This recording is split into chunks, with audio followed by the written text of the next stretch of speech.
I'm tagging the Discord right now too. All right. We are live. Okay, so yeah, there we go. Stream key.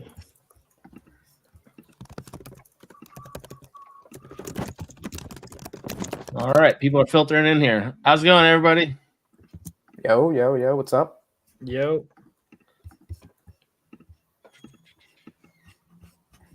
All right, we got Instagram going up. So you should be able to click live on Instagram now if you guys haven't done it yet. Yeah, I just dropped the go live. Oh, 2 people just signed out. Oh, Oh, damn! It doesn't let me. It doesn't let me do 3 at once. It only lets me do 2 at a time. really? Yeah, that's weird. Oh well. That's annoying. I know we have the FBA, Twitter. I got all of them. There we go. I think Insta should be up for me now. Bet. All right. Was it Wednesday? Yep. Happy Wednesday, everybody. Yeah.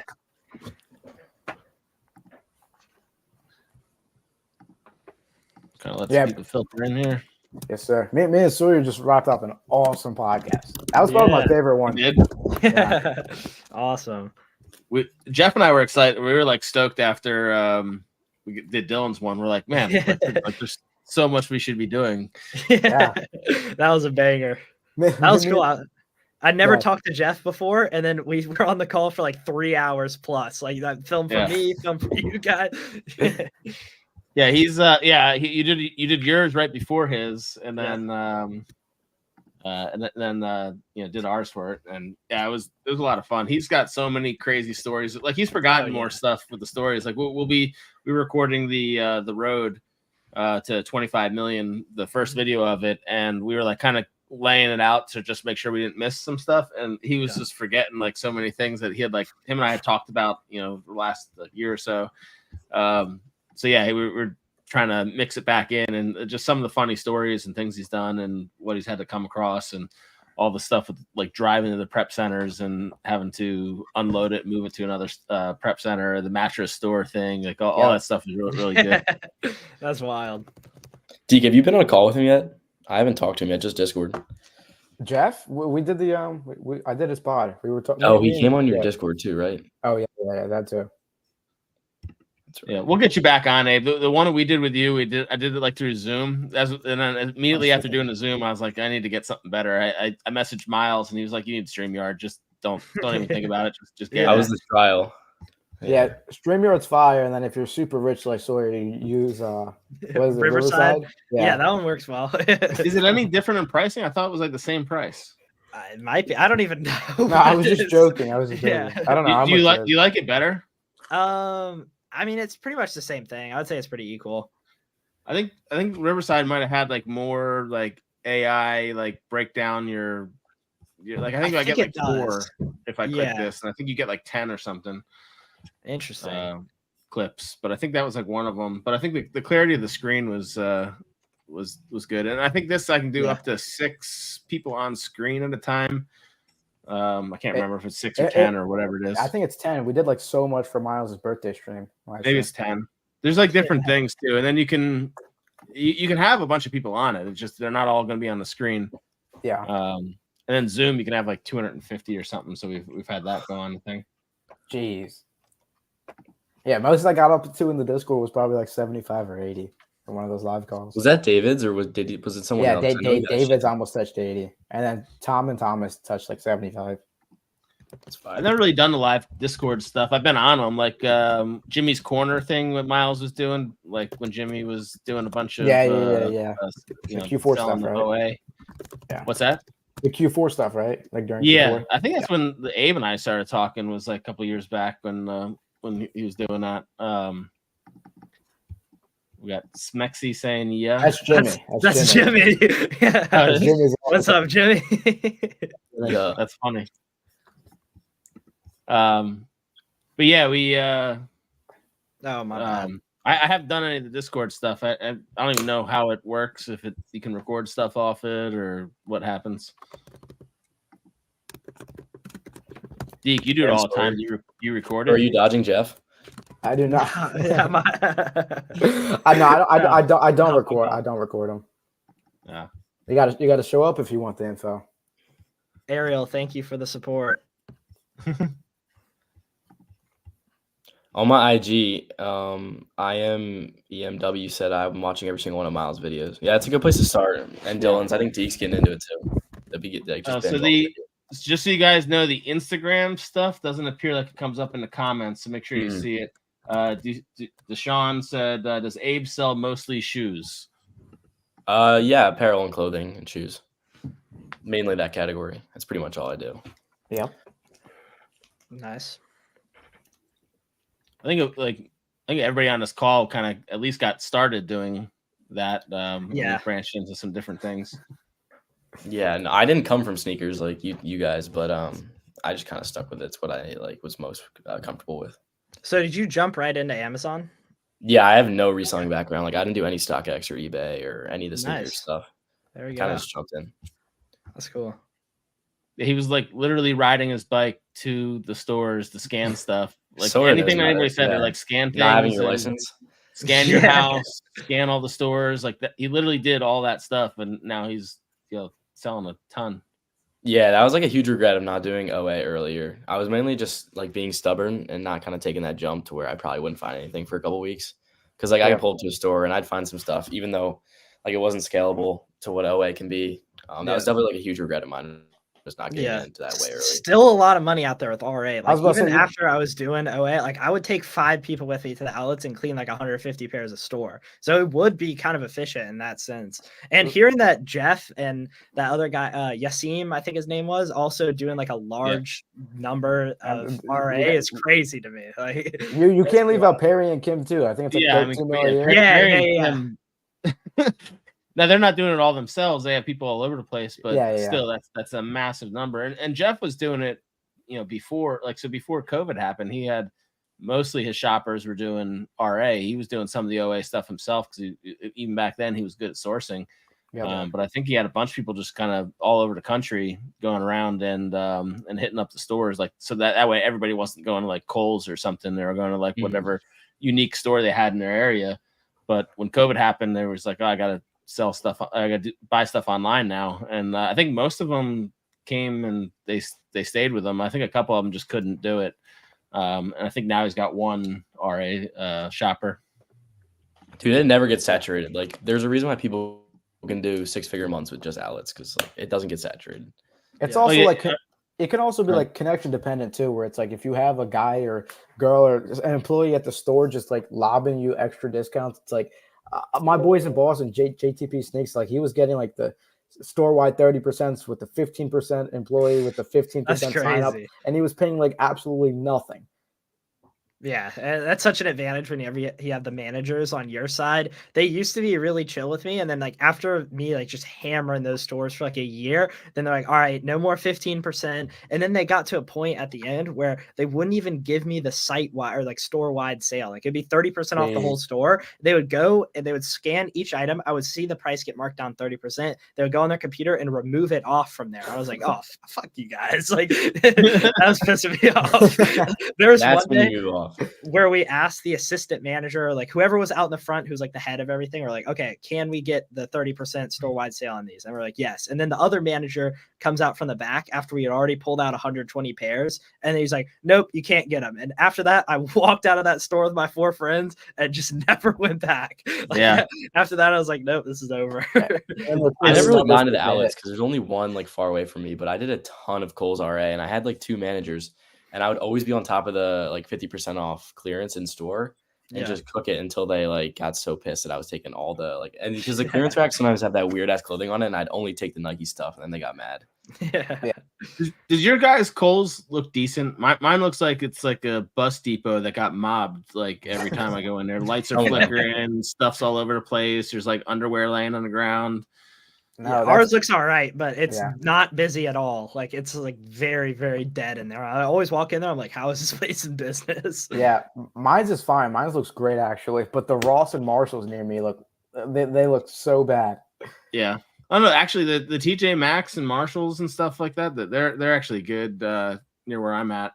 But it's funny how it's store dependent with the managers, like you're saying. It's like the one, I'm a big fan of like, if you don't ask, the question's already no. So like, the answer's already no to it. So I'll go in there, I'll be like, hey, can I get a discount on this? And I was in the first TJ Maxx I went into, they're like, well, we can give you, I think, whatever the employees got. It wasn't 10, it was like 6 or 8 or something.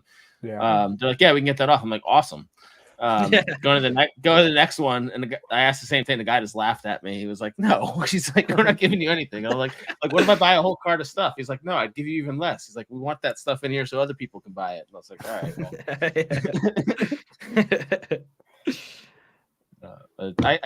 They get hit with so many returns on stuff too. I bet. So it's like I get Shout out Walmart clearance.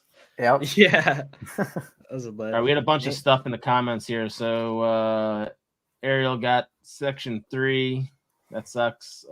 Just have all your Ariel, documents. was it from mainly like RA that you were doing, or was it all OA? What you're trying to beat for the section 3? She said a couple minutes later, lasted about a week and started getting disbursements again. So it sounds like look at that. All right. There we go. Yeah. That's good. Glad Sawyer was reading.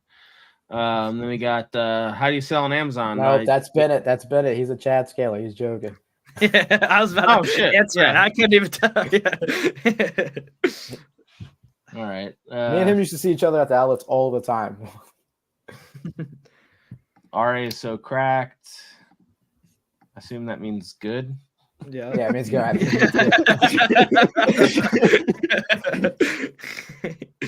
Why would they be getting mad about helping the store sales? Some like with people working at the big retail chains, they like don't really give a crap about the sales very much unless they're like incentivized on commission. But with these they just like see us buying shoes like, oh, that could go to a family or something like that, and then just get mad about it. But if you ever go to a mom and pop store and like offer to take all their items, or like they'll show you around the store and be like, oh, this is good.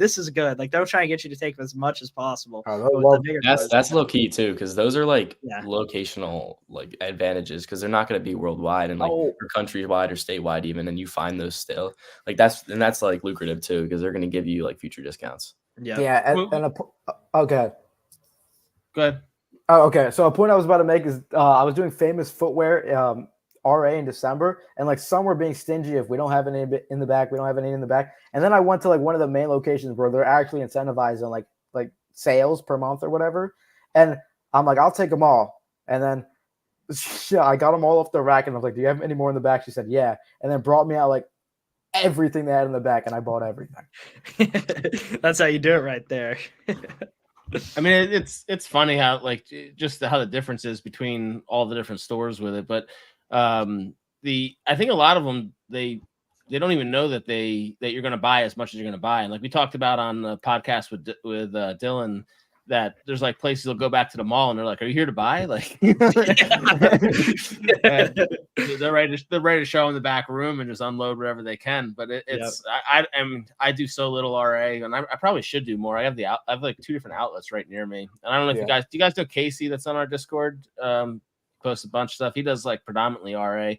He was talking about, I don't even know where it was. I probably should look it up because he's like 30 minutes from me, but there was some like big store that was closing that he just went and he spent a lot of money just buying out everything he possibly could from them. He said it sucks that they, loses that store, but being able to buy that much of it's going to be a good back to school for him. I got 2 good ones in my IG. It said, do you pick FBA or FBM per item when you post theirs in your settings? Usually when you're starting out, you should try an FBM more, but you got to make sure the product or listing is FBM friendly. So you can just go in Keepa and then go to the buy box statistics.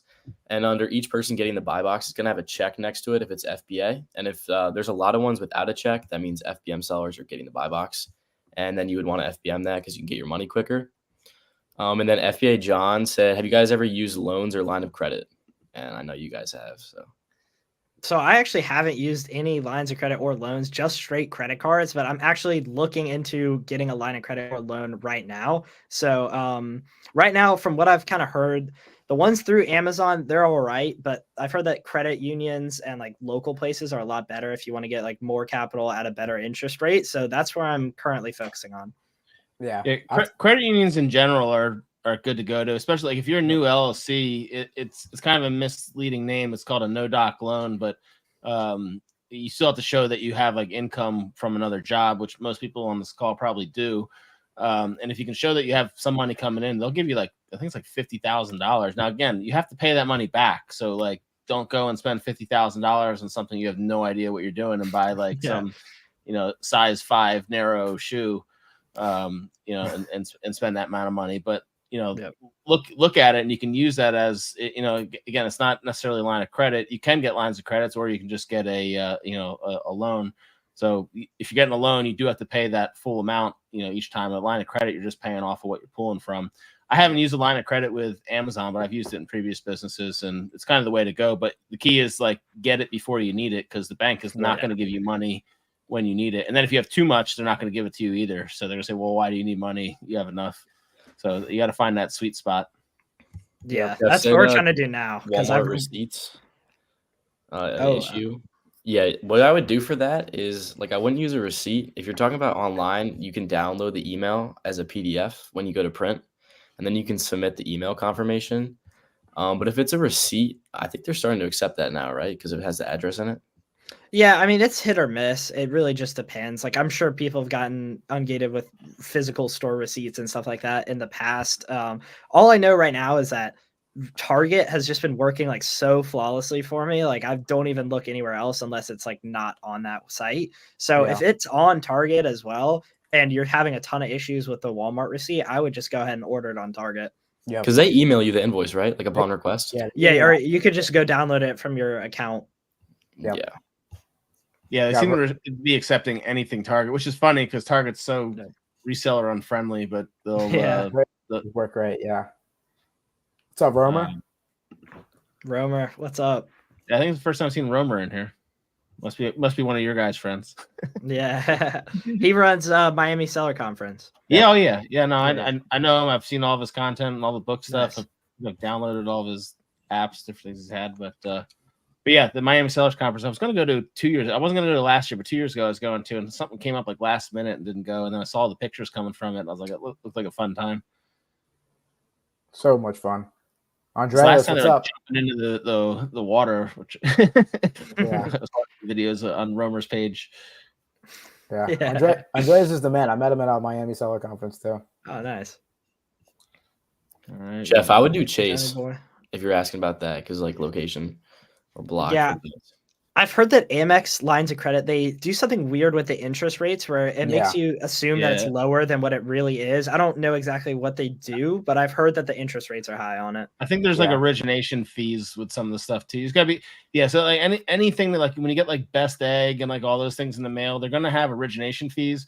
So if you take like $15,000, they're gonna take out like $2,000 as like a fee, so you'll get $13,000, and then you think you're getting a decent rate, and you're just not. It's best to go to like your regular bank, or like Dylan was saying, your credit union. Hit up them, talk to them, see what they can give you. Just tell them what you're doing. A lot of them, if they see money coming in, they're gonna say, "Yeah, no problem, we'll get you." There's a lot of ways to get money, and you don't have to just fill out stuff online. What's up, Todd? How are you doing? Joni boy, what's up? Amex kind of gay. Chase is definitely the best option. Amex used to be a lot better like 2, 3, maybe even 4 years ago with like credit limits and stuff like that. But now they're not giving out the limits that they used to. If you fly a lot, it's got benefits if you travel a bunch. Yeah. There's a lot of extra stuff and all the lounges and different things you can get into. Yeah, it's still very solid for that. But man, the limits on those cards, like, I know people who are 18 years old, no other credit cards, apply for Amex, run it up to 400K, like right off the bat, and like not have issues with it. Now they're not letting that fly.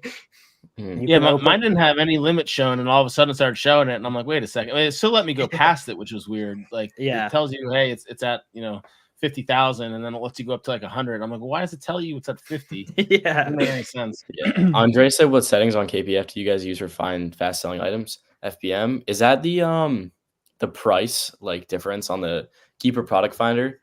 You can see like what's gone up the most in the last 30 days, and those are going to be like listings that price have shot up in the last like couple days or weeks, and then you can hop on those quickly and sell at a higher price. Yeah, go ahead. I was gonna say we haven't done too much KPF, but I know one of the good searches, especially for FBM items, is like search average number of FBA sellers as like 3 to 10 or something like that, and then put the current FBA sellers as 0. So that'll show you all listings where there's no FBA sellers, but there has been in the past. So it kind of shows that they've sold out. There's a couple other different ones that you can do similar to that. There's good YouTube videos out there about that. Yeah, I mean, there's so many settings you can do and so many little tweaks, and you can narrow it down. So like you might get results saying like there's 20,000 things, and there's just no way you're going to be able to go through 20,000 items. Even a VA, like I try not to give them more than like 500 things in a day.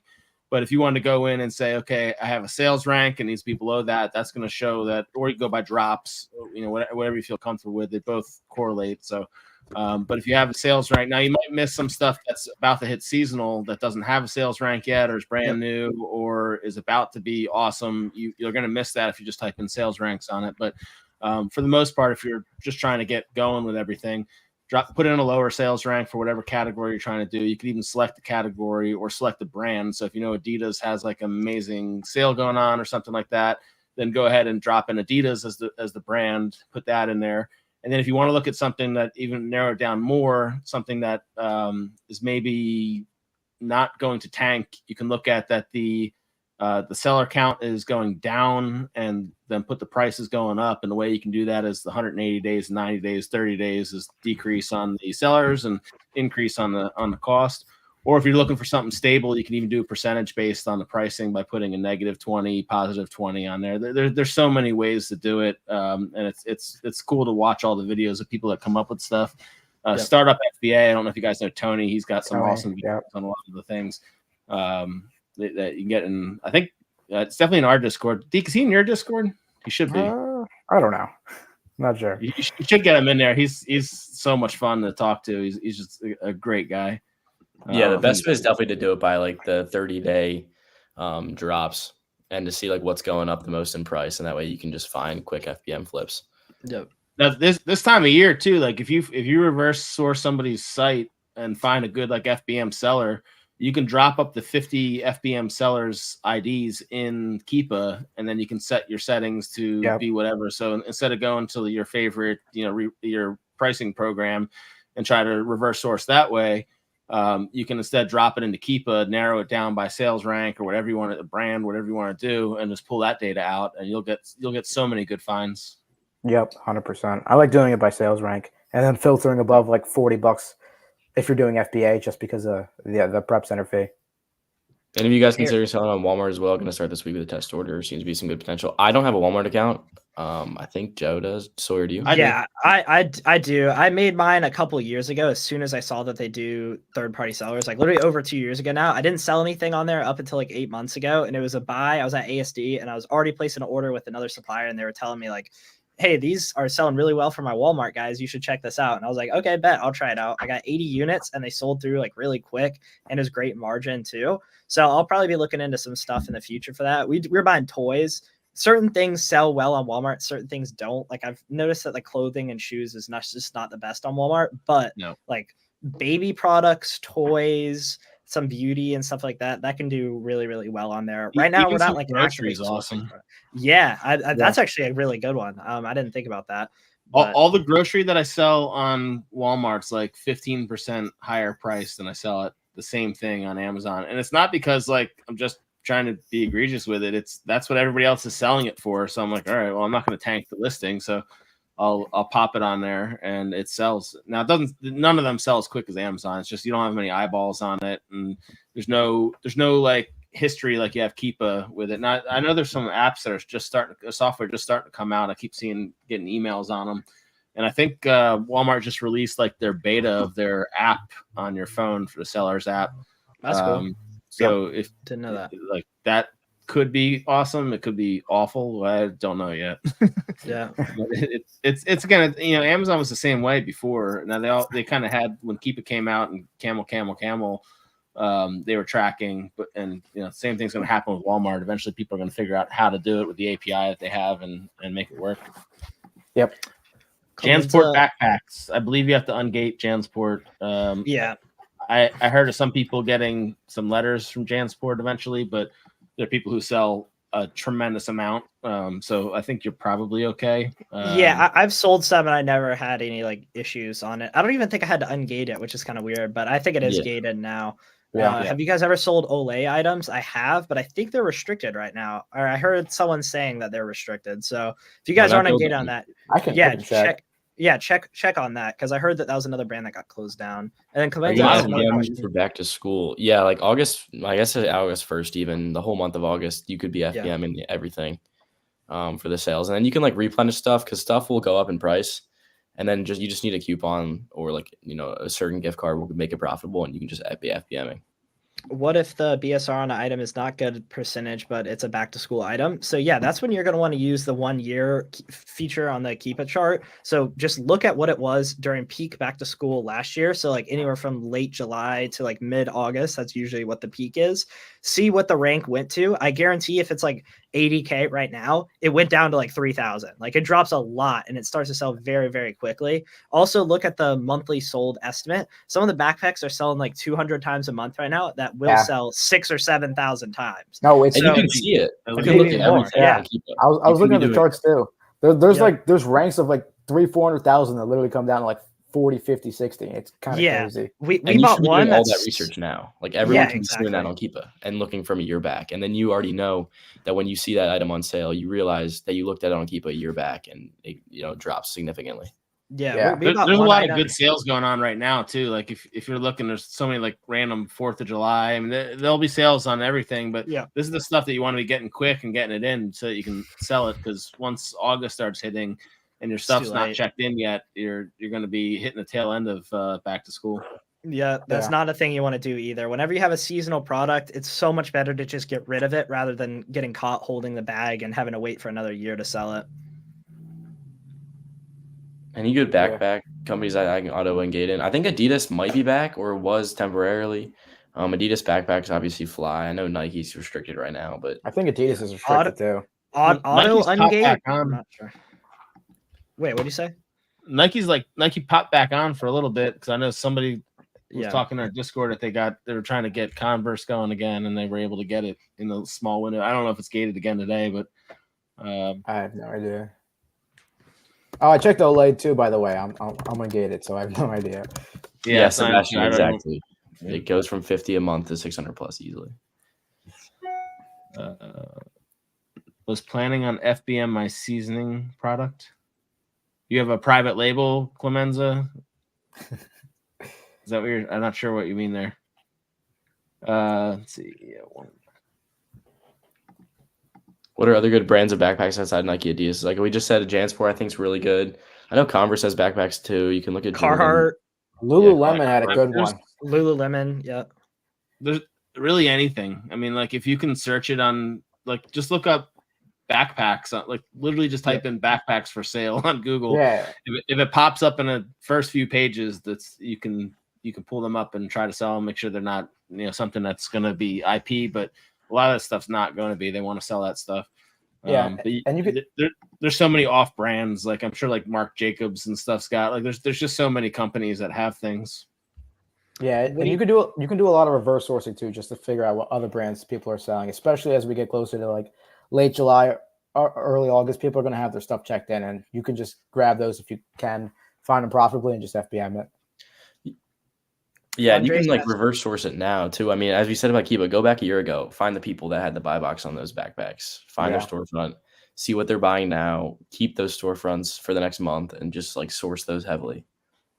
What do you guys do when you get the voice letters? Should I worry? No, I wouldn't worry about it at all. What I usually do is I'll usually sell through, and most of the time I won't buy again. Sometimes I will. They're not going to sue you if you're selling like even thousands of units. Like I've heard of one person getting sued, and I think they actually beat the case, but they're selling like $5 million a year worth of the brand and getting like hundreds of letters. So it kind of makes sense that they would try and fight it legally in that situation. But whenever you're like a smaller seller, they're not going to do anything to you.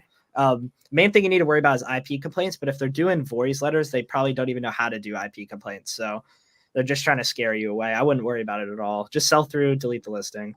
Yep. Nick Spizak saying hi to everybody here. But yeah, on the voice letters and all the letters. I mean, first, if you're getting anything through the the seller messaging, report it and hit do not respond. Yep. Or no response needed.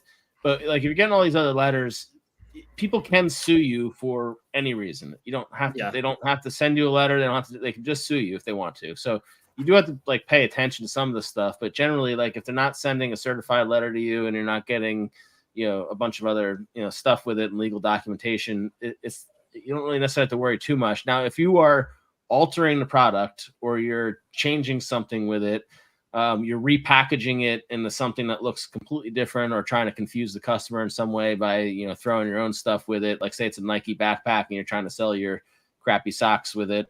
And then make it seem like that's all Nike. That's how you get in trouble with these, different things with copyright and IP. Generally, if you're just reselling and you bought it from a reputable seller, you're protected under IP. That doesn't mean that people can't come after you. But there's a thing called the first sale doctrine that we're not going to get into on this call, but you can look it up and kind of see, and you can fight a lot of the stuff if you decide you want to. Now, if you have 5 items, like it's probably not worth, fighting a lot of stuff. If you have 5,000 items, then probably want to talk to them. You can also reach out to the brands too and say, hey, I bought it through here, this thing. I never do that because I don't want them to even know that I exist. Because a lot of times you're just sending out 500 emails and, or messages, and they're waiting for somebody to respond so they can say, okay, well, this person's paying attention. Yeah. How long does it normally take for shipments to check into Amazon? Mine are taking forever. It's probably getting busier now because back to school. I mean, I think like 2 weeks is usually the longest. Yeah, it depends on how you ship it out as well. It's so dependent because I've had some recently that have taken 2 weeks, but they're all like LTL, or it's just going to weird warehouses like way across the country. Yeah. So it makes sense that it's going to take longer to get there. But if you do SPD, it's always going to be quicker than LTL. And then if you do a full truckload through freight.amazon.com, it's always quicker than the other two options. It's same day check-in. Yeah, I mean, I had a random shipment go all the way to Cali, like most of the boxes, and now it's like still checking in. But West Coast is just bad in general for a lot of things. Like my prep center sends a lot. It's just what ends up coming out. Even the optimized stuff, it all goes, like a lot of it goes to West Coast, and then it gets stuck in FC transfers. Even with that, so yes, it gets checked in pretty quickly, but it's not available to be purchased until like. The average is probably 4 to 6 weeks if you're sending something from when you wave goodbye to it at UPS to when it's like able to be purchased by somebody, unless it's some crazy fast selling thing, which Amazon's going to make sure it gets wherever it needs to get to fast and get sold. Typically 4 to 6 weeks is not unheard of, and that's why it's you're running too much on credit cards can kill you if you're not paying attention. That's why you FBM right now. Yeah. Ariel, I thought it was legit. Didn't know people could scam through there. Yeah, it's pretty common. And a lot of the times, like On Cloud was one of the big brands that did it recently. That's people literally just fishing for people's suppliers. Like it's not legit at all. It's literally people looking for suppliers.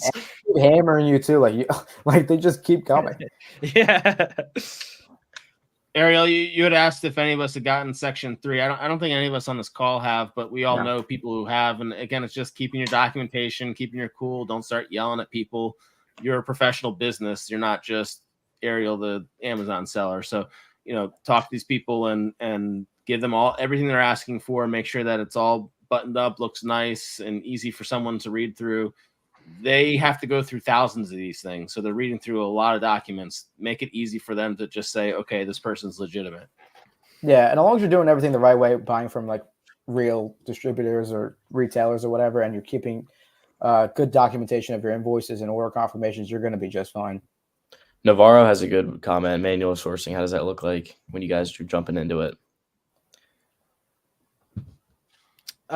So manual sourcing for me, usually I'm starting with like my email promotions. I like to start there a lot because it just gives me a refresher on like, okay, today these 10 websites are having this great sale or whatever. So I'll start there. A lot of my sourcing is like freestyling. So like I'll be looking on one site manually. I'll come across a listing that looks interesting to me. Then I'll search for that item on a bunch of different websites. I may not be able to find anything. I may look at a seller who's listed on there, look at his storefront, find another interesting listing, and then just kind of keep going from there. It's all about just looking at as many products as possible and then figuring out how to rule them out as quickly as possible. You need to just be able to go through a website and be like, okay, there's a 99% chance that this is not going to be good. And once you start to do that on a lot of different brands and websites, you'll have a really good idea on like, okay, I need to get this SKU for this price. And if I see it for 20% higher than that, I know it's not going to be good immediately. So once you do that more and more and like focus on one kind of niche, then you'll start to understand it and source a lot quicker. And it's so hard to become good at manual sourcing. Like in the beginning, you have to know so many different listings and choose and like go through the sales cycles. But once you like master it or go through a certain period of time, it's kind of like how everyone does it. And then they freestyle, like Sawyer said. Yeah, and your knowledge compounds over time too. Like after you see a bunch of sales cycles and sell a bunch of like the same brands, you're gonna know what price you need to pay for certain things. So if you see it too high, you're just gonna skip right over it, right off that site. Or if you see it close enough to the buy cost you need, and you know that or that site has like a 10 or 20%, you're gonna look further. How do you get to know your stores too? I was gonna say get to know your stores too. So like if you know that you're gonna buy a lot of stuff from Kohl's or JCPenney, like source a lot from there, so you get to use their sales cycles to see it. You're also going to know like when things are going to be the lowest price, because like one of the most common questions we get is like, okay, I see a great deal on something. How do I know that's the cheapest from all the stores or all the sales that are about to happen, especially in Q4 when you start getting into Black Friday sales and everything? And the answer is you don't. And a lot of people might be using coupons and cash back and gift cards and everything else to reduce the price that you're just missing. So pay attention to all that stuff if you're at a level of buying that you can do that. And now if you're a massive buyer, you sometimes just don't have time to go buy a bunch of gift cards and do everything. But and then you might have someone else might have an advantage on you. But pay attention to the sites, learn the sites, and just keep growing. Yeah. How do you scale up from 40 to 50K to the 6-figure months? So it really just all depends on how much you're spending. So if you're only spending 20 to 30 grand a month, it makes sense that you're in that area. You really just need to figure out what your problem is. Is your problem not being able to find enough products, or is it not being able to spend enough on those products? And a lot of people in that range might be able to scale up to 6 figures just by buying more of the products that they're already selling. So at that stage, it's not like you have to really change a lot in your business. Like you're able to run 100 to 200K a month OA business solo mission like very easily, I would say. So it's just all about how much you spend, how much time you're spending sourcing, and just figure out what the problem is: capital or is it products? I mean, if you can do 50K a month, you can do 100K. You're just buying. 100%. Like you got through the hard part already. Yep. Yeah. If you're selling over 20, 30 is probably like the plateau where people hit. And like once you get above that, it's just duplicating the process and buying the same things again and again. More time in the game, compounding knowledge, compounding capital, like all that stuff goes. Talk to other sellers too. Like at that level, you should definitely be networking with people, and because there's no way that at that level you can buy what you're finding. Like you turn a corner where all of a sudden you're sourcing more than you can possibly buy, and at that point, share it with your friends. You share leads with each other. You expand your categories. It's not when you do a lot of the stuff where you're buying some of the same listings. It's not like price fixing, but you are protecting it from tanking a little bit more, because all the repricers are going to see you all around a similar price and not go and drop it any further. But you can't go and say, okay, everybody sell it at $39.99. Like don't start doing that stuff. You'll get flagged from somebody. Deshaun asked, what's the average cost of FBM shoes? I'm assuming you mean 8 to 12 send bucks. it. Yeah, 8 to 12 the label. With ground advantage, you might get like some $7, but with box costs, just go like 8 to 12 is probably safe. Yeah, I think I have like 850 is like my normal, and then sometimes I win, sometimes I lose, but it depends. If you have like some bulky Jordans like that, it's gonna be closer to like $12 because it weighs more. Mm-hmm. Jeff Williams said, "What's the best tool to determine?" You're gonna get returned anyway, so don't worry about it. Yeah. Keepa actually added like the sales per month and Amazon too. So like when you see like a size has 50 plus bought in the last month, like that's a really good sign. Yep. Sometimes that's like seller amp is way off though. You just want to look at offer count movement too. Yeah, offer count movement, and then Keepa offers I like to look at as well. A lot of the times the stock counts are going to be like way off, like very inaccurate, but sometimes you'll be able to find someone who are like, you can very clearly see in August they stocked up with 300 units and they consistently sold through all 300 within 20 days. So it's like, okay, that gives me a pretty decent picture on how many I can buy. And then Clemens asks, so it's best to reverse source when starting out? Definitely. It's the best way to figure out like a new niche, new product, or if you're brand new to Amazon, just figure out how to source profitable stuff in the first place. Anytime I'm looking to do like a new category, a new niche, try out something new, always start with reverse sourcing with people who I've like seen on those listings some. So it's a really easy way to like kind of familiarize yourself with like certain that brands. and leads lists can be helpful in there. It's not saying necessarily buy the leads that's posted on the list, because unless you trust the person that they literally only have 35 people they're sending it out to, and those people aren't all virtual assistants that are sending it out to all the people that they send things to. Go down the rabbit trails with stuff and like look at it, be like, oh yeah, you know, I haven't looked at automotive before. I haven't looked at, you know, these different categories. You know, look at those things, start going to those sites. You'd be like, you know, what is this? What is Ulta? You know, like, so go search Ulta, you know, go look at those things, what other people are finding. So that's a good way to find a lot of new stuff where you're not necessarily sitting there reverse sourcing off of somebody who bought those products, you know, a month or so ago, and now you missed the sale. On the leads list, at least you know the sale's going on, and you can get exposed to new stores and new things. And I think at one point most of us have used some sort of leads list at different points. I don't know if I still use them. Like I still buy like maybe 1 or 2 per quarter just to like keep me in the loop of certain retailers, or maybe it's a brand new like code that you can stack or whatever. Like I like that for that reason, just because it's like, it doesn't matter how many people you talk to. Like I talk to a lot of like Amazon sellers on like a weekly and monthly basis. Some of those lead lists have stuff that I've never seen before, and it pays itself back. 100%. All you really need is one good product, and it'll pay itself over like 10x. Yeah, imagine one good retailer. Like that could be an extra like 10, 20K. 100%. When does heavy back to school volume start? I would just say August, like the beginning of August, the whole month. Yeah, the peak is that 10-day window. First 10 days of August. Yeah, first 10 days of August is crazy.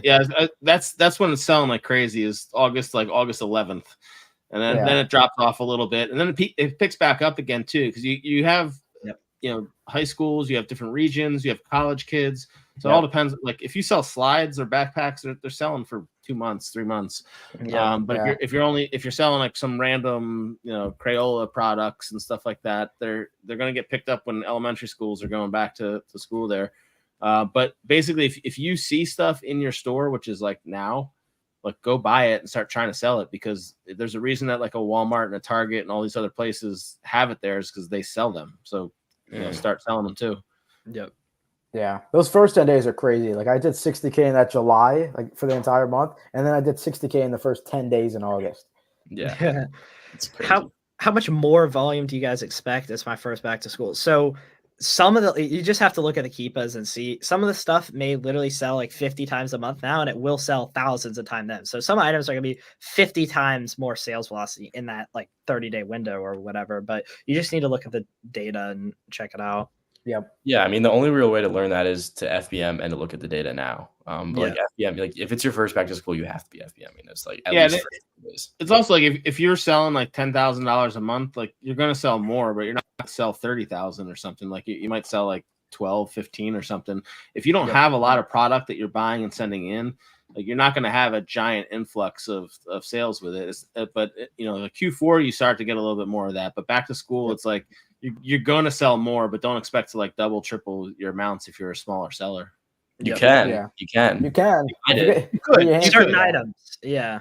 Yeah, but again, like you have to have those items available. So like if you haven't bought a lot to send in, you can't sell a lot. So like you need to have a ton of stuff that you're sending into there. Yeah.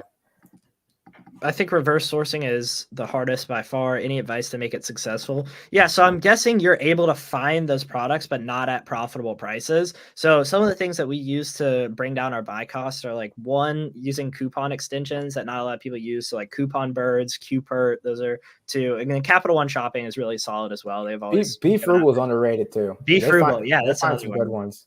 Yeah, I don't even use that, but I'm sure it's a good one. I've tried it in the past before. And then discounted gift cards, that's another great way. Some of the sites on like Top Cash Back are literally like 12% off. So that's a way that people can literally get their items for 12% cheaper than you. And you might not even know that. Like you might be thinking, oh, everyone's buying at the same price on the sale, when in reality, they could be getting it 20% cheaper pretty easily. So it's all about just finding different ways to get the cheapest buy cost as possible. Yeah, you can also order online and pick up in store, and sometimes save like 5% on some places. So like if you're willing to do those extra things, you're going to be able to, you know, A, make more money, or B, sell at a lower price and sell out before everybody else is starting to tank the listing. Yeah, and I think Hibbett has like every Wednesday. It's like buy and pick up in store for like 25% off or something like that. You guys Yeah, buy I've from seen Hibbett still? Sometimes. Oh, online. whenever I moved into my warehouse, I was ripping it hard, and then I got banned again, and I was like, okay, never doing it again. Yeah. I've known some people have trouble with like the receipts and Amazon not accepting them as authentic, and then Hibbett, Really? yeah, and then Hibbett will like someone will send an email and say, hey, they won't say they're a reseller or anything. It'll say like, hey, I just want to make sure that you're authorized to sell this product. And then they'll send them an email back. They're like, oh, yeah, we'll send an email that says that. And then the next email they get is, we've identified you as a reseller. Yep. No, I've never had it. I've been like inauthentics and stuff with Hibbett order confirmations. And stuff. I probably have too. But I don't know. It could be different now. I probably did that 3 years ago. Yeah.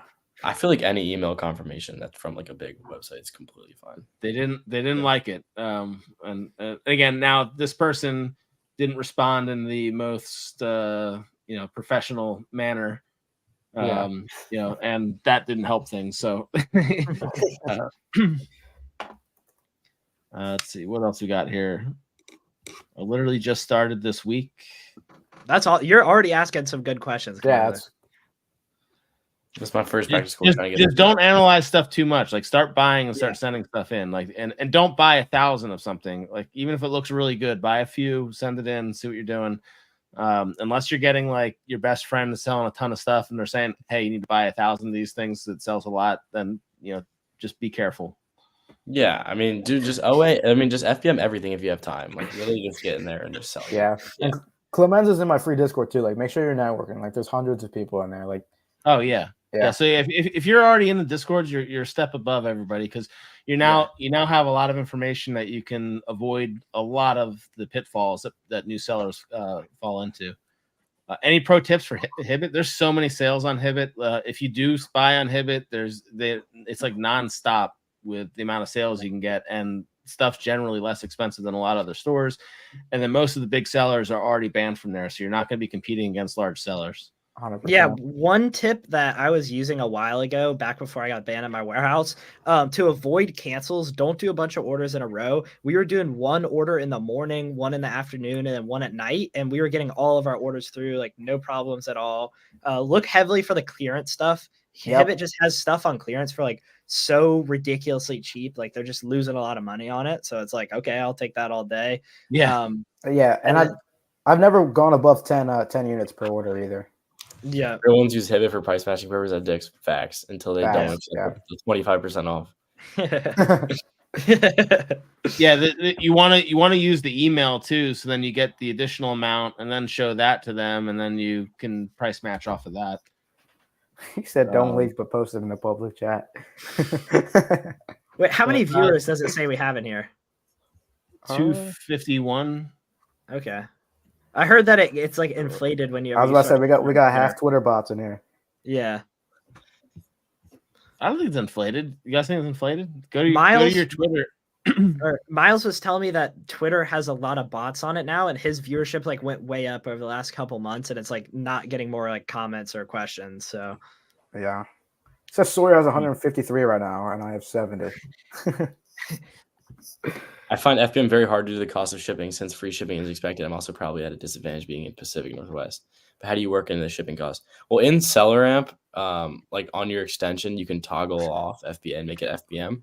And then like when you're doing stuff under £1, you can like do the different prices. And I don't know. I'm assuming you're doing apparel. Yeah. Pro tip on some of the stuff, like if you can ship it in a bag and it's not going to get like crushed and stuff, ship it in a bag. Don't put it in a box because you can keep it smaller. And then if you guys are buying or getting the shipping boxes, the free ones from UPS, the security boxes, like if it's close on the weight, cut the tabs off the second tab of it and save that like extra ounce or like whatever it ends up being. You'll be surprised at like what you can get now in the box. It'll be under £1 at that point and save a bunch of money.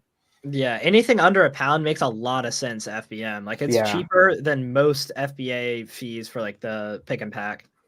Especially if it's something that's going to be like someone's going to buy 10 of or something, like because then now all of a sudden you can send it all together and it like might cost you $6 or $5.80 to send one, and it costs like $6.50 to send 8. Yeah, exactly. I do a lot of that stuff with it takes too much time for me now. I'm going to stop doing as much FBM, but like it's hard to walk away from it when all of a sudden you're like, wow, I just made $40 because somebody bought 6 of something. Yeah. Are you flexing the shirt there, Adik, or are you a little bit? Yeah. He's like, dude, I'm about to do my first shipment. I bought the annual. I'm about to try it. What'd you say? I'm about to try it out. I got the annual like on the drop. So I got it too. My prep center's trying it out today, I think. It had a great deal with it. I mean, like basically, if you weren't in the roadmap already, it was the same price as the roadmap to get in like a year. That so was like that was crazy. That's a crazy deal. Yeah, that's like when you go to Home Depot and they're like, "Hey, do you want 20% off?" And I'm like, "Yeah." They're like, "Well, get this card." I'm like, "I already have that card." And they're like, "Oh, well, we can't give you 20% off." It was like, I was like, "Man."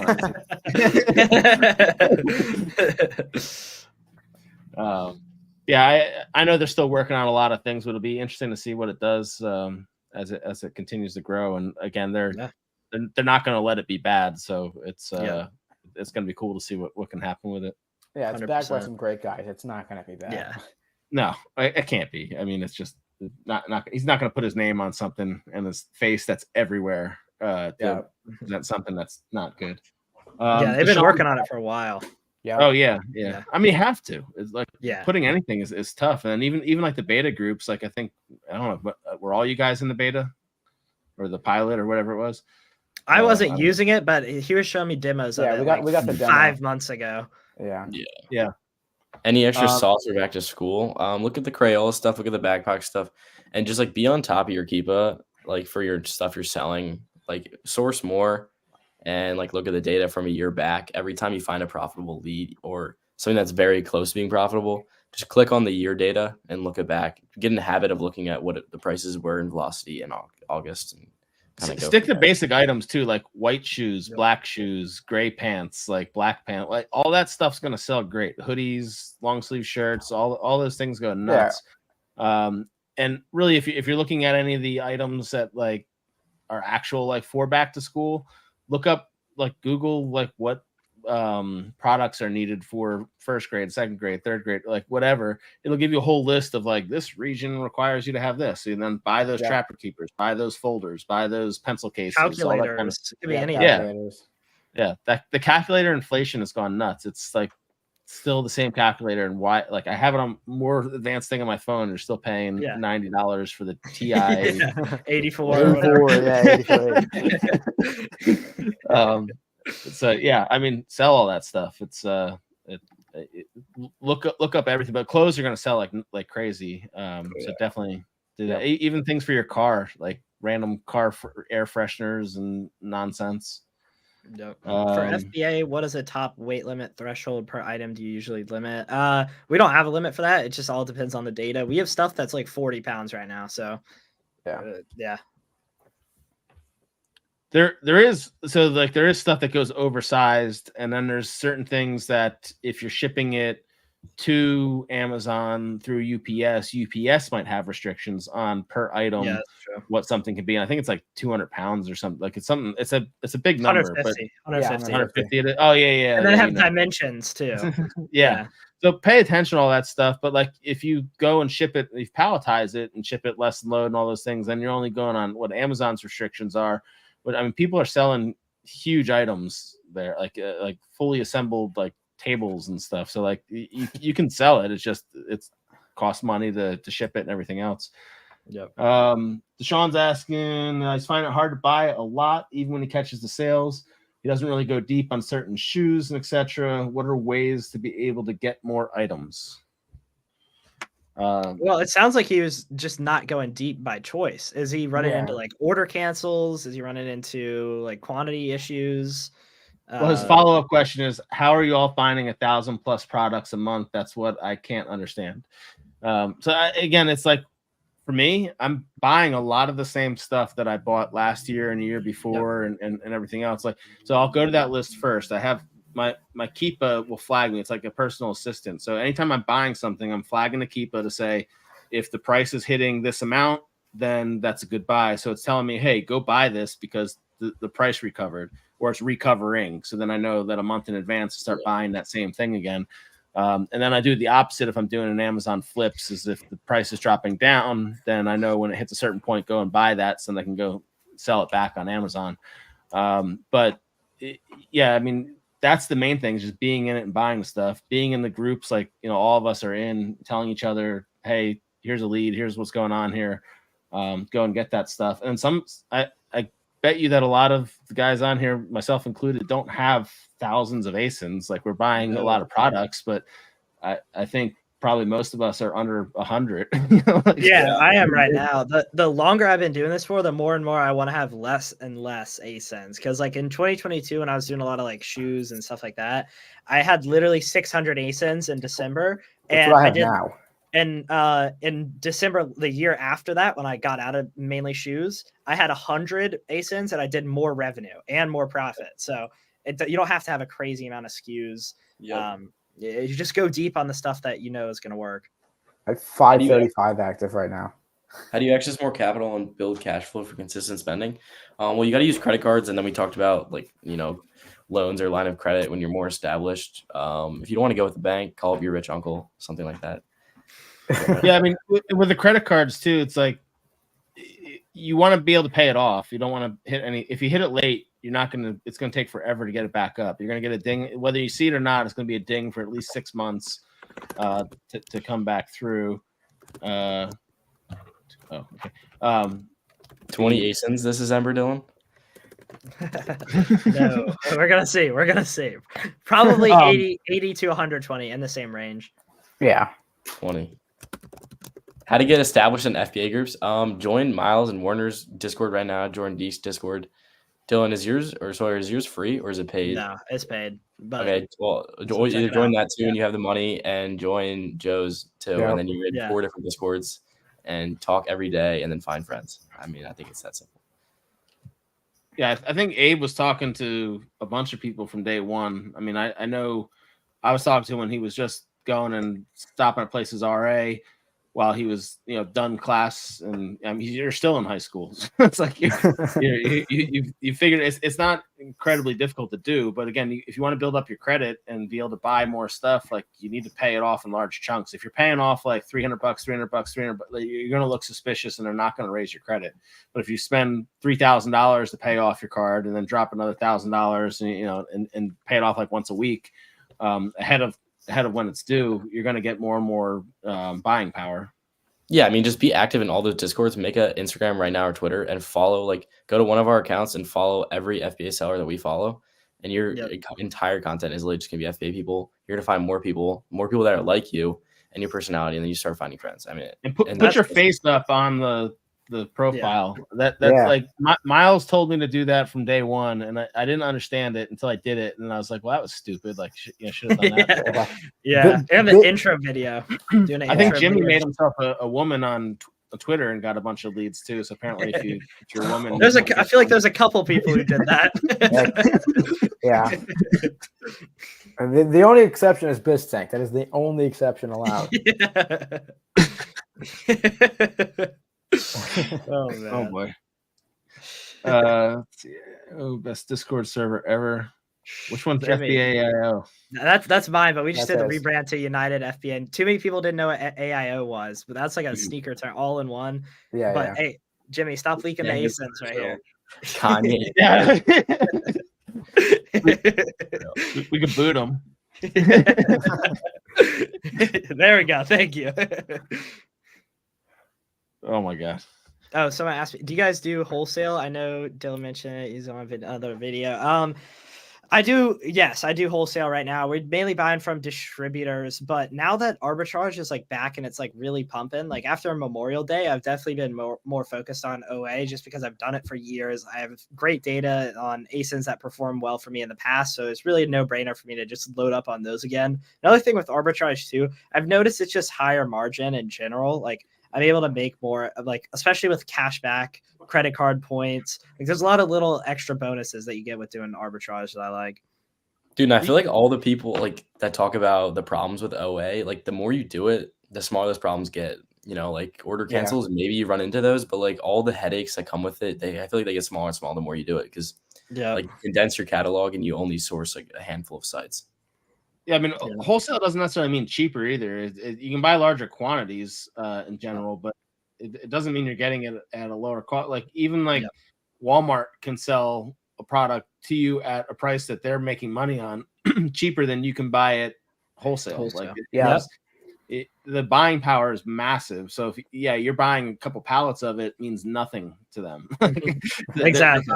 They're buying thousands and tens of thousands of pallets monthly from them. So like you're just not going to command that buying power. That being said, smaller wholesalers, smaller companies, smaller distributors, you can certainly do really well with, but you got to find them and you got to build relationships. Wholesale is canceled orders too, not unique to OA. Yeah, I mean that can happen. Yeah. Oh, then Keepa, what software do you guys use? SellerBoard, Keepa are the two ones you need, and then I'm sure you guys use some other ones, but just like the cashback websites. Yeah, I use AZ Insight for sourcing. I like it the most because it shows out of stock variations really easily. Yeah. Does it show more than what RevSeller shows? It's the same. Or have you tested? Oh, okay. But the AZ Insight does have like the AZ alert that comes with it. So if you don't, I mean, it's still some an IP alert, but it'll actually tell you like, hey, someone actually got an IP complaint on the 5th of December of 2019 from this company or whatever. So you kind of look at it and be like, all right, well, if nobody's gotten anything yet from it, like maybe I can go and sell this, and a lot of times you can. And it's updated pretty regularly.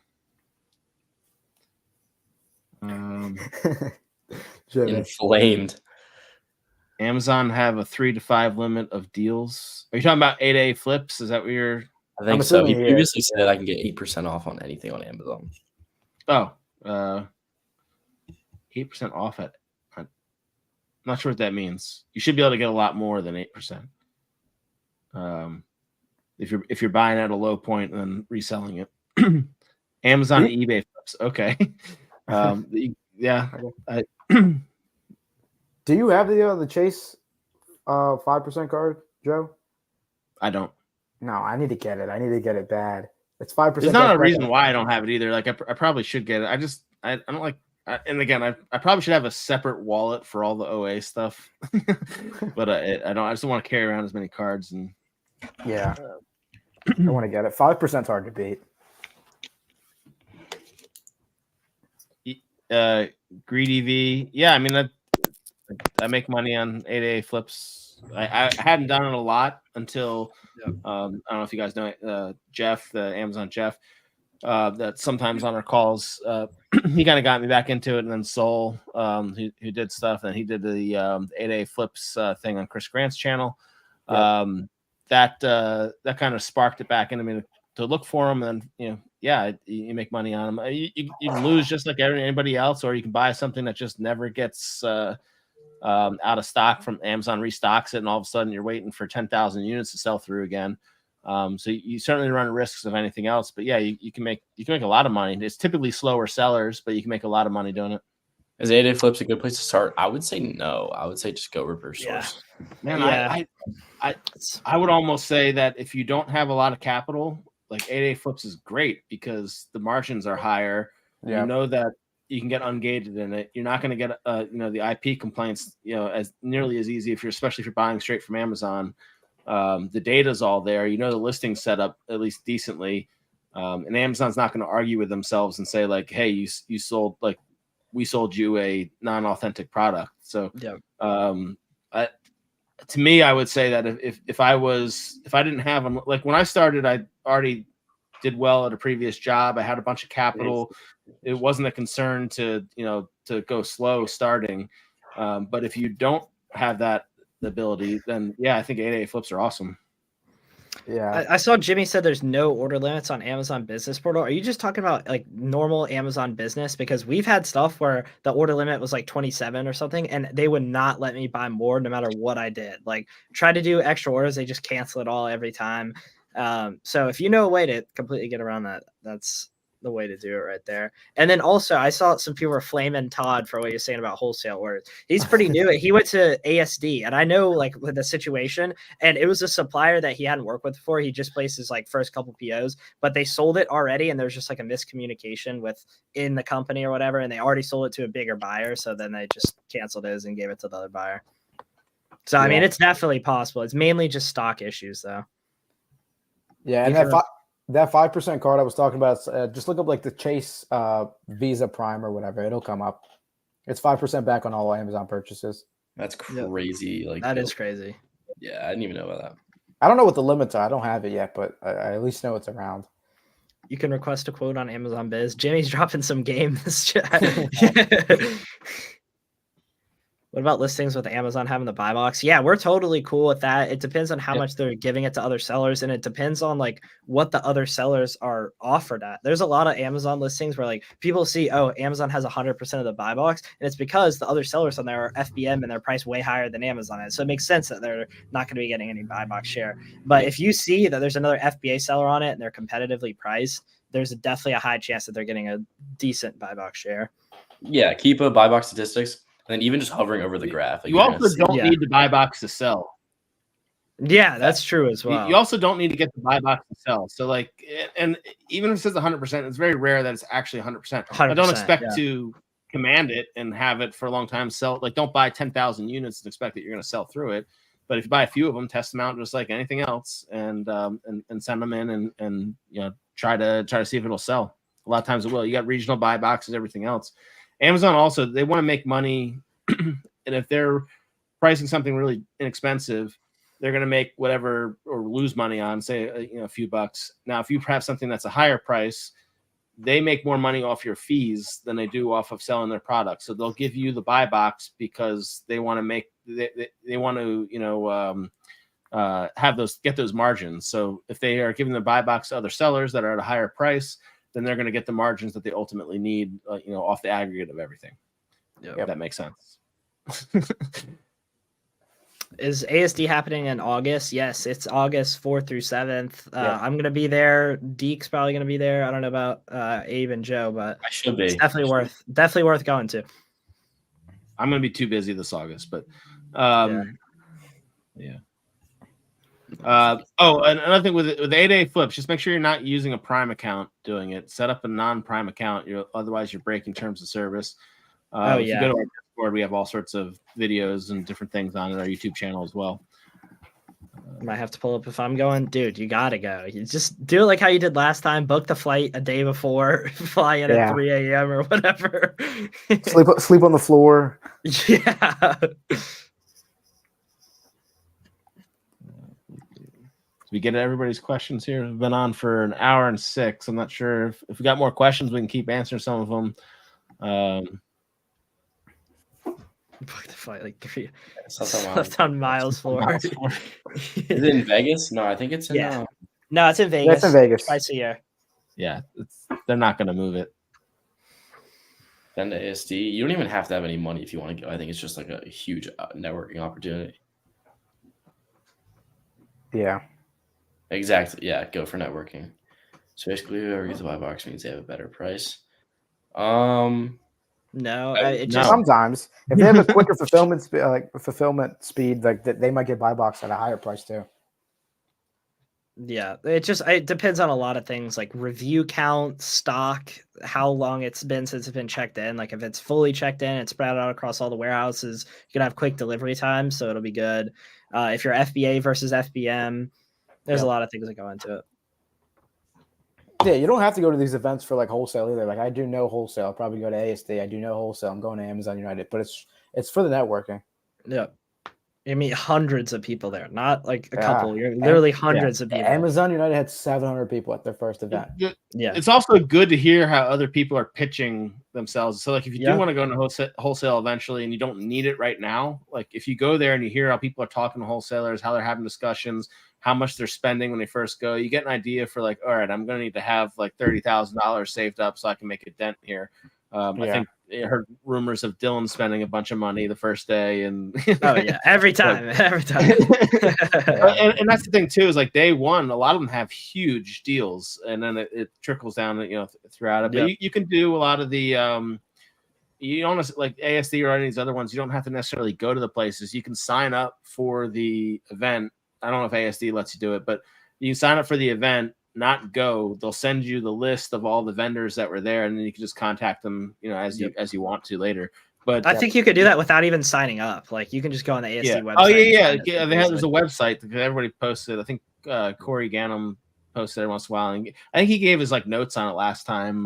Like here's what I found when I went there, type thing.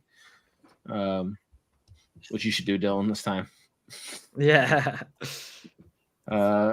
Guys experience paying Procter & Gamble employee a side commission for letting massive orders of Zevo or Old Spice go through. I've not. That sounds like some interesting Jimmy activities. Sounds like something only Jimmy would do, bro.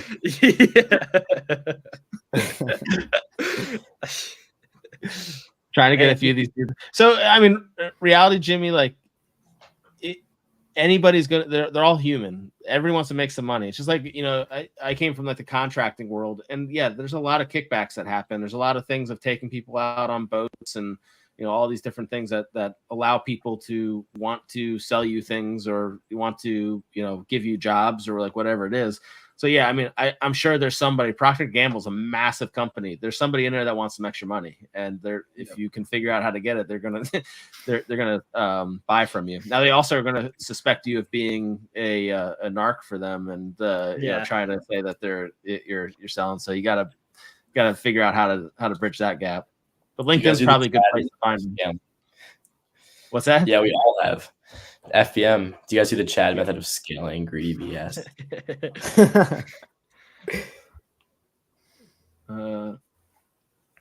Network purchases. Do we miss any of these? Whatever.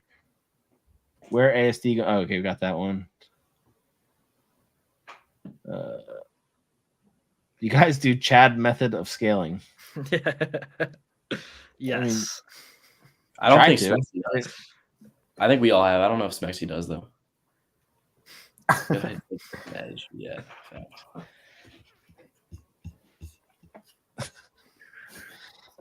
Okay. What else we got here?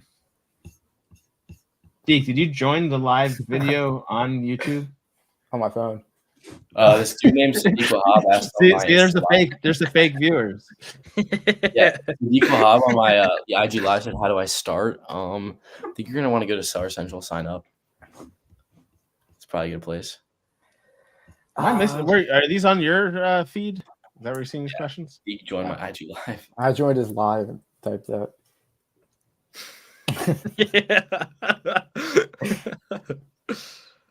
Sells supplement products. Don't have a trademark yet. Yeah. This dude Jimmy always got something up his sleeve, bro. Yeah. Always. Jimmy, do you just want to join the? Yeah, send him the links.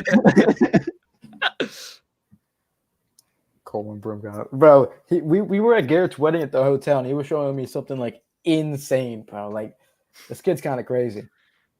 There were so many of those things going back. I remember like. All this, and some people found links to be able to buy a bunch of them. I remember people like walking around with like pallets of the Colin Broom stuff because they had all their whole family lived in like their neighborhood. They just sent it to all of them. Email hacking too. I bet you can do pretty good. Someone's just asking about that in our Discord.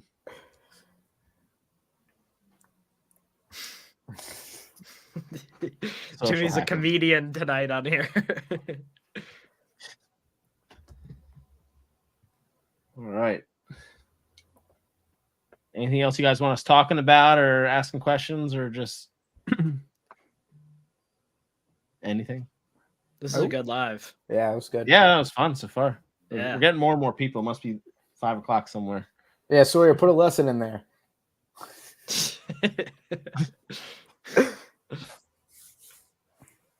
Drop any last questions below, guys. Anything?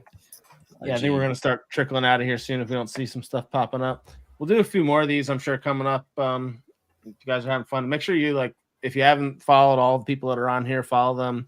join their Discords. Except for Abe, he doesn't have a Discord yet. Soon.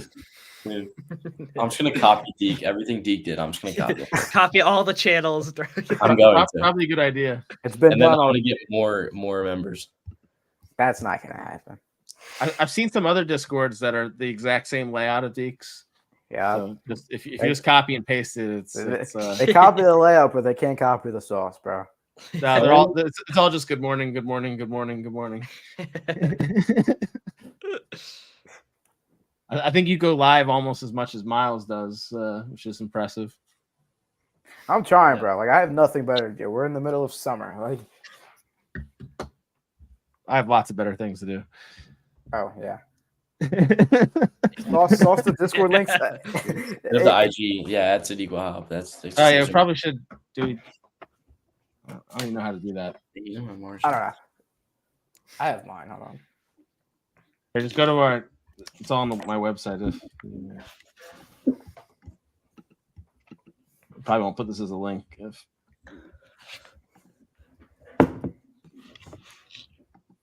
Go there for mine if it lets you. Oop. Can't comment in some destinations. All right, whatever. If you can't click on it or you can't find it or whatever, just go to our profiles. It'll be there. You don't have a website yet to make it easy, Deke? No. It's like $7 for. I just got the WAP link. No, the ConvertKit page is doing numbers. I'm not against that, but like some people were like, oh, then I got to sign up for Gumroad. I got to sign up for WAP. And I'm like, how are you not in all these other things already? Yeah. They just got their email and their name, and that's all I want anyway. But that's why we also have a Facebook group. Yeah. I don't know how to work Facebook at all. Over 9,000 listings of slow movers. What? That He's Jeez. drop shipping from Amazon to eBay.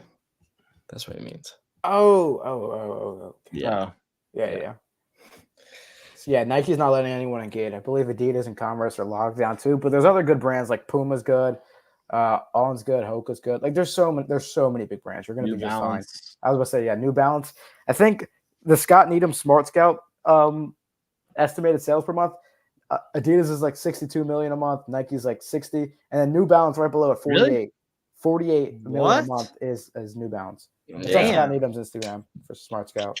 That's crazy. That's sauce too. There's a lot of websites with New New Balance. Balance is good. Yeah. It's huge. They get grass stained real fast, and you got to buy new ones. They got the bootlegged Monarchs. Those two good. I don't. Yeah, know what that means. Clemenza, you want to go to Keepa, and then you can go to Product Finder, and then actually in the Product Finder, you can do like the brand New Balance, and you can put in other metrics.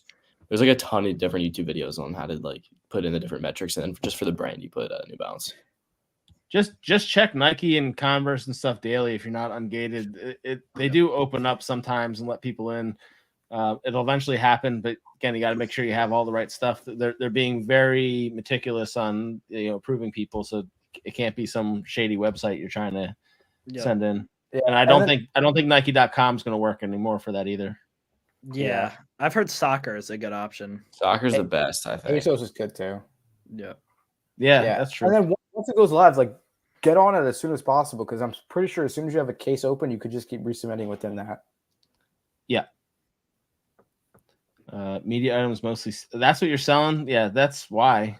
Mostly CDs are going to be tough. Who raise your hand if you bought a CD in the last 5 years? Ask us if we bought a CD ever. Like literally. Ask Gabe if he knows what a CD is. Yeah. The only time I ever had CDs was like for video games. Like, oh yeah.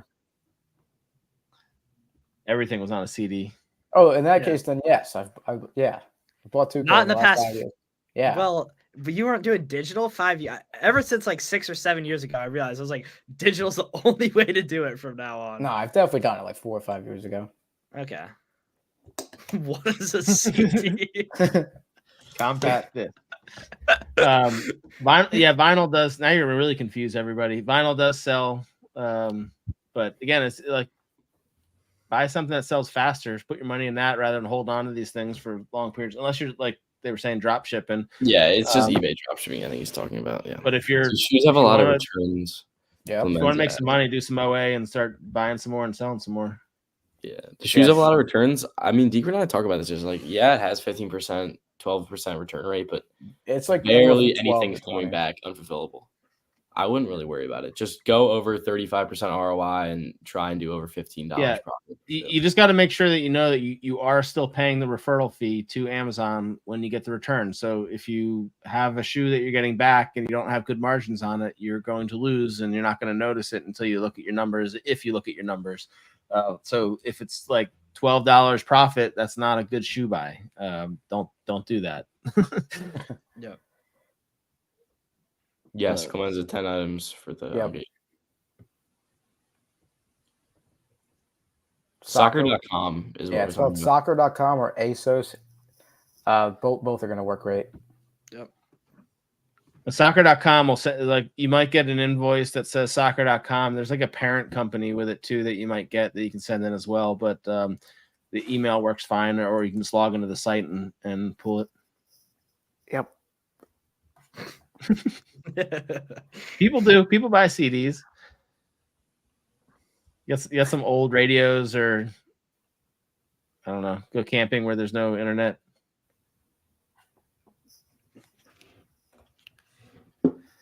Ten, 15 different ones. Yeah, Lee, you need to source better. Like, jump into some of these Discord, talk to people on sourcing better. You'll learn a lot. It's really going to be the best way, or get into coaching of some sort. That's a good way too. If you're really struggling but you have capital.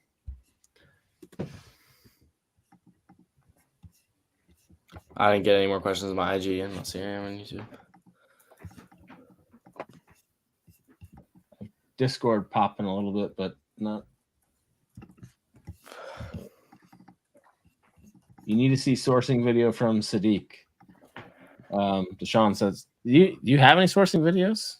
No, that's what the first YouTube video for next week's gonna be. Yeah, I'm about to do one of those as well, like probably tomorrow. Yeah, I'll probably have that up, and then I'll have like I don't know if I could have back to school. I can still make one. We should probably talk so all three of us don't source the same store.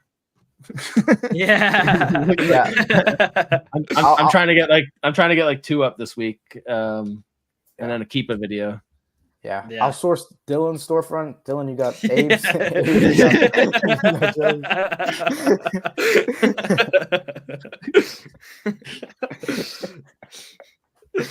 Yeah, just hit my DMs. Ask for Sawyer's store. I'll give you $50. I'll give it to you. And I'll give it to you for 49. 48. Please post all your Discord links. Yeah, I need to drop my link. Yeah, go. If you go to person who asked already had it. Yeah, if you go to my website that I posted there, the FBABasecamp.com, that'll get you to a login where you can get access to some documents. You can get the Discord link. You get Facebook link, whatever you want. You can click on that. They're all free. So, but instead of having to click each individual thing on like Gumroad and download 20 different windows, you can just get it all right there. Comments, I would just say $15 profit per shoe. Just 35% ROI, $15 profit at least. Should be good. Yeah, we were just talking about that. I'm much higher. I'm like 20, 25 is where I'm starting to get into, but now I'm not finding as much stuff. Camel, good for checking price history too, and it's free. Yeah, I've heard of that before. People still use that. I didn't. I feel like this is so it's the same thing as like there's a paid version and there's a not paid version. But Camel was out, I think, before Keepa. They had a huge problem where they lost a bunch of data. Keepa didn't lose data, so everybody stopped using Camel, and started using Keepa. 3 Colts just bought Camel. So if you don't like 3 Colts or you think that's gonna be trash, don't use Camel. Yeah, they got to be quick now. Yeah. Deep going full groove. That's one of my coaching guys, Mike. What's up, Mike? Got you, Clemenza. Just paste the Amazon URL into it. Yep. You're gonna DM him on Instagram? Yeah, just send my DMs anyone. You skip barcode numbers too. Barcode numbers. Deshaun, are you in Sadiq's Discord? He is? Okay.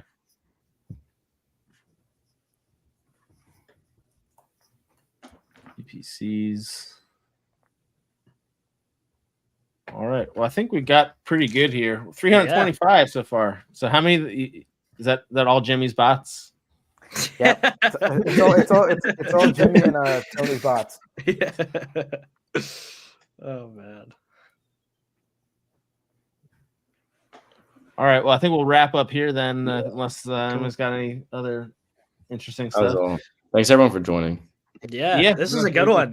Appreciate everybody jumping on. If you want to see anything else or want us to jump on more calls together, just shoot us all messages. It's pretty easy to get us to convince us to do this kind of stuff. It's a lot of fun. Yeah. 100%. Cool. Thanks everyone for getting on. Sounds good, guys. All right, everybody. Peace. See you.